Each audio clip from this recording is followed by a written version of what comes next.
فرض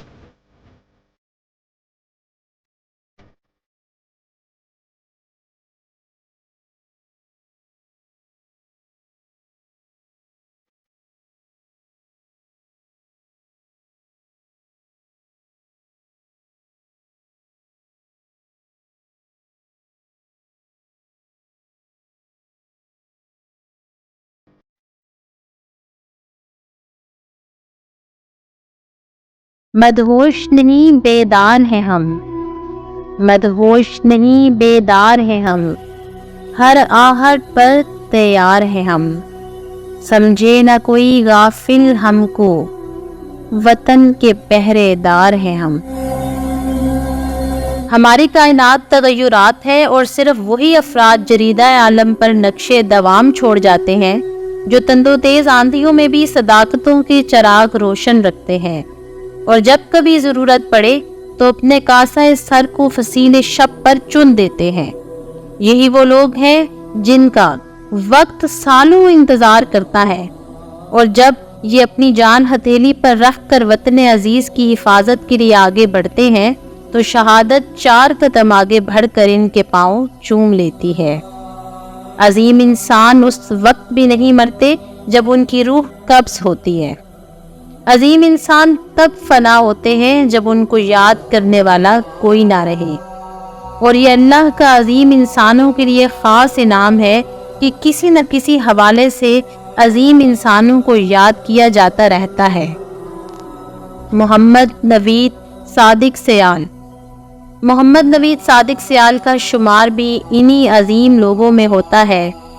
زندہ دلوں کا شہر ضلع فیصل آباد، جس نے پاکستان کے کئی نامور سپوتوں کو جنم دیا، وہاں رہائشی محمد صادق سیال کے گھر جب پہلے بچے کی پیدائش ہوئی تو کسی کے خواب و خیال میں بھی نہیں ہوگا کہ یہ نوزائیدہ بچہ آنے والے وقتوں میں رضا آباد کی پہچان بنتے ہوئے پاکستان کا سب سے روشن ستاروں میں سے ایک روشن ستارہ بن جائے گا۔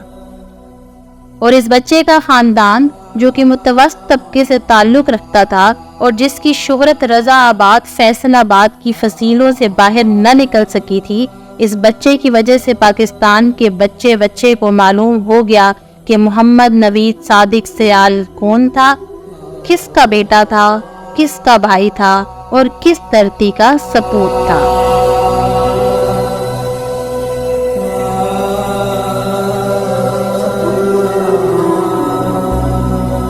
زمانہ طالب علمی سے لے کر پولیس آفیسر بھرتی ہونے تک یاروں کا یار، ہر وقت ہنسی مذاق کے موڈ میں رہنے والا شخص اسسٹنٹ ڈائریکٹر ISI بھرتی ہو گیا، اور پاکستان کی صحت و سلامتی اور بقا کی جنگ لڑنے میں یہ شخص مصروف ہو گیا۔ دوستوں سے محفل میں آپ نے اپنے کسی تعلق دار کو کبھی یہ محسوس تک نہ ہونے دیا کہ آپ پاکستان کی کن اہم ترین عہدوں پر تعینات ہیں۔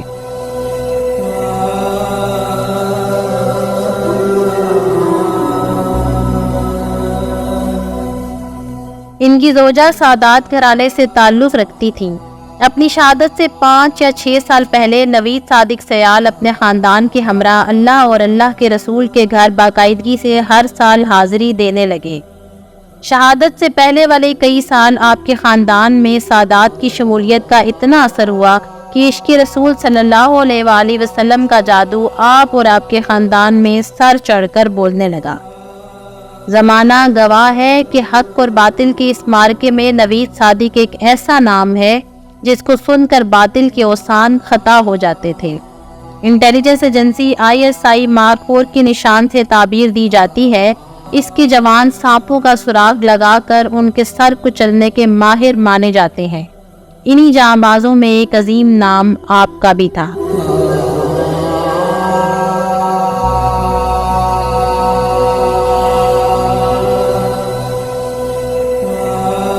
ایک طرف آپ ملک دشمنوں کے لیے خوف اور غضب کی علامت تھے، وہیں اپنے خاندان اور اپنے دوست احباب کے لیے ایک مقناطیسی شخصیت تھے۔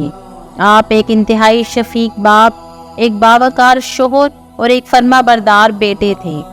جنگ کی روایات، کلچر اور زبان سے آپ کو خصوصی لگاؤ تھا۔ آپ ہمتاً اپنے گاؤں کی ترویج و ترقی میں اپنا کردار ادا کرتے رہتے تھے۔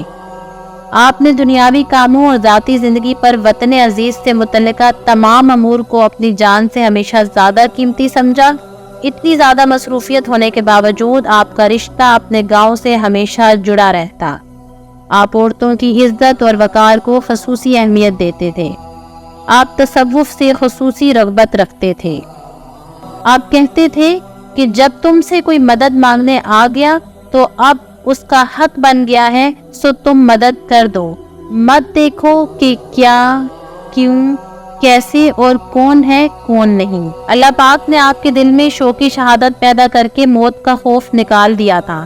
یہ اللہ کی اس شیر جوان کا شوق شہادت ہی تھا جو اسے بے خوف و خطر آتش نمرود میں کود جانے اور سانپوں کے بل میں گھس کر ان کے پھند بوچھنے پر آپ کو دسترس حاصل تھی۔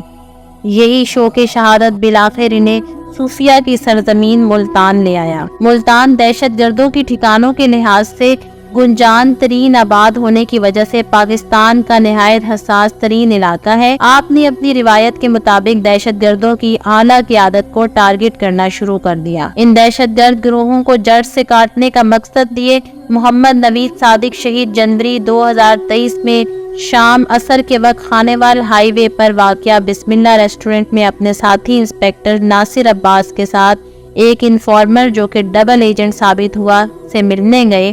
چائے پینے کے بعد جب دونوں افسران پارکنگ کی طرف چلے تو انفارمر نے دونوں کو فائرنگ کر کے شہید کر دیا اور موقع سے فرار ہو گیا۔ زمانے نے دیکھا کہ کیسے ہی مرد مجاہد اپنے وطن کی خاطر آخری سانس تک دشمنوں سے لڑتا رہا۔ کون جانے کہ اس مٹی کے عشق میں مبتلا یہ نوجوان آخر کس دھن میں رہتے ہیں۔ کون جانے کہ آخر یہ کیسا عشق ہے جو ان آشفتہ سروں کو مست و رقصاں کیے مقتل میں بلاتا ہے۔ کون جانے کہ اپنے وطن کی مٹی کے یہ دیوانے آخر شہادت کی دعائیں ہی کیوں مانگتے ہیں۔ کون جانے، کون جانے۔ گلستاں میں